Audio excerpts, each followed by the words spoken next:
The University of Exeter sponsors this session as part of our celebration of 20 years of the Experimental Archaeology Masters Programme. Feeling inspired? Do get in touch. Many of our staff research and teach using experiments. We encourage our students to present and publish. At this conference, 8 staff, 5 current PhD students and 10 current and recent master's students are all presenting papers. They're doing this alongside many of our former students who have continued to conduct their research in this field. The conference has proved to be a great way to see more of our global alumni. If you want to come and study with us for an MSc in Experimental Archaeology or any of our top postgraduate programmes, do get in touch. We also offer research degrees at master's and PhD level, which can be based in Exeter or at a distance. You will be joining a vibrant and active postgraduate community and become part of a world-leading research department. We're here in the woodland working with the support of the Exeter Alumni Fund, Exeter Forever, taking advantage of some really interesting weather. There's just a little bit of a break in the storms and the winds, and we've been thinking about structures using the resources around us in our experimental archaeology woodland area. So at the moment the master's students are off on a scouting expedition, just looking at where they might choose to make a shelter and also what they might make it from.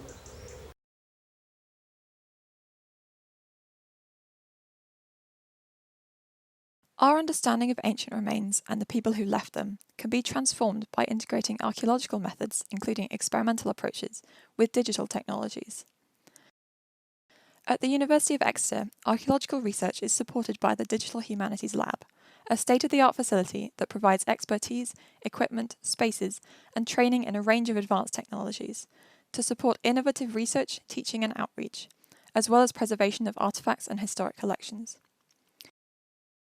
Using techniques such as photogrammetry, we can create virtual models which can be explored and displayed in 3D space, providing opportunities to investigate them in entirely new ways, as well as enabling remote access for teaching and collaborative research. Our 3D printers produce replica artefacts that can be used in practical experiments, or easily handled to provide a better understanding of the structure and materiality of the original object.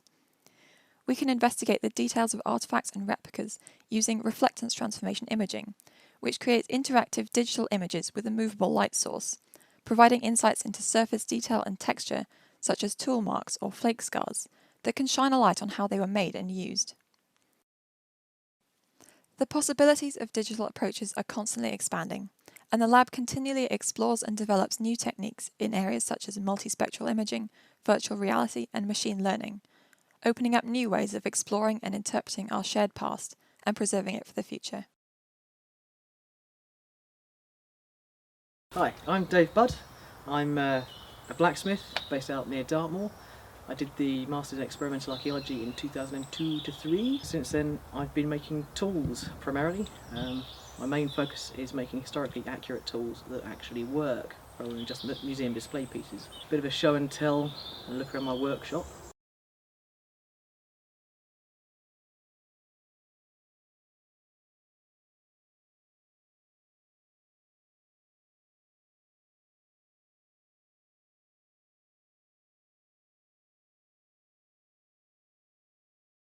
Hi, my name is Ali and I'm from Spain, although I've been living in the UK for 8 years now. I pretty much always wanted to do archaeology, so I did my undergrad in Nature, Majoring in Civilizations, and then I did an MA in Experimental Archaeology at Exeter in 2016-2017. I chose Experimental Archaeology because I think it was something I had always wanted to do, to have a more practical, hands-on approach to the past. Like, it didn't make sense to just be reading about things, but rather to be doing them, to understand what was going on. And I chose Exeter because it had a long tradition of experimental archaeology, and it had like a reputation of the people teaching it at that moment. But I didn't really think about it too much. I think there were loads of benefits, highlights of that year. a big one was the huge expertise of Linda and Bruce, who was teaching back then, of Teresa, and a huge enthusiasm that they had. Like, there was so much support in terms of materials, of facility, of ideas. Anywhere you wanted to go, they would support you and actually do it with a lot of enthusiasm, which was amazing. There was also a big tradition of keeping in touch with past alumni who had done experimental archaeology in any way, which is a beautiful thing to see. And I think most of all, which was beautiful for me for that year, was that it felt very much like a family, like an experimental family, and there was such a non-hierarchical relationship with everyone teaching experimental there. I've gone on after that to do a PhD in Edinburgh, looking at intercultural contact and identity between Phoenicians and Atlantic Iberia, funded by the Community Trust for the Universities of Scotland. And although I'm not applying experimental per se in my research, I think it has become very much a part of my everyday life, of how I think, of how I see nature, of how I see objects, of how I see buildings, and really there's just no way of going back after having this kind of insight into the world. I'll always remember my master's very warmly, and I wish I could go back at some point. Hello, my name's Alex Pryor and I'm a lecturer in prehistoric archaeology at Exeter. So my interests are in the Upper Paleolithic and thinking through the challenges that people faced as they learned to survive in the last ice ages of Europe. My research is mostly focused in Central Europe and in Russia.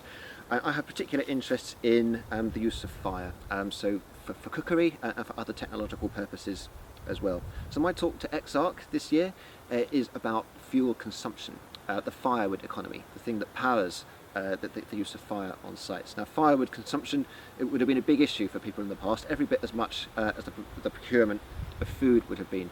So for our tests, we're thinking about food cookery, hot rock boiling, a bit of production of mastics, as well as staying warm around a campfire at night. We're choosing to deliberately do this on a cool British winter's day, deliberately to give ourselves a few more challenges with doing this.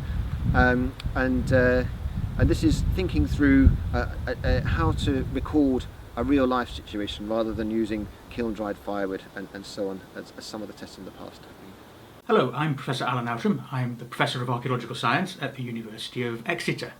And I've used experimental archaeology an awful lot all the way through my research career. My PhD was an experimental PhD. I'm a zooarchaeologist and my topic was bone marrow and grease exploitation from skeletal elements and how you identify that in the archaeological record. And that was all done experimentally, so there were a lot of bone fracture experiments in there to see how bones fracture in different conditions.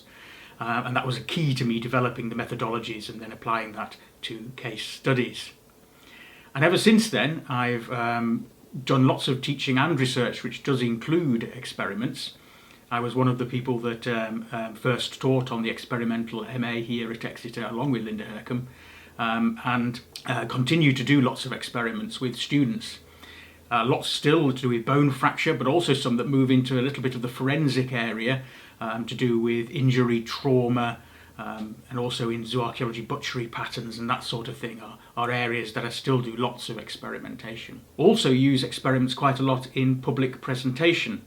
One of my long-term excavations has been in North America, in South Dakota, at a site called Mitchell Prehistoric Indian Village, which is a plains village culture that has a lot of bison hunting as well as farming, and there's a lot of bone grease production there, which is back to my original PhD topic. And we've certainly done public demonstrations of how you do that for the visitors that go around the site. And every year we do lots of primitive technology demonstrations alongside the excavations for our open days. Another area of zooarchaeology where I've used experiments relates to my research on horses. I've done a lot of work on the transition from horse hunting to horse domestication in Central Asia. I did an index of horse food utility, all the meat and fat values on horses to understand horse hunting. And experiments have played their role in understanding horse domestication too. Colleagues of mine, for instance, have done experiments into bitware and things like that to show early harnessing. Doing other work with horses too at the moment, but a little bit later time period, on medieval war horses. And we're commissioning at the moment some replicas of medieval horse tack, which we will use in public display of our research results. Published quite widely on experimental archaeology, and I think it's really a topic that's taking off in all sorts of publications at the moment. One thing we did from Exeter a little while ago, while I was the editor of World Archaeology, we did a special experimental archaeology edition, which contained a number of authors from Exeter as well as people from around the world writing specifically on that topic, and did write an introductory chapter on the nature of experimental archaeology, which is now really quite highly cited as a source about what experimental archaeology is. Happy birthday to experimental archaeology at Exeter.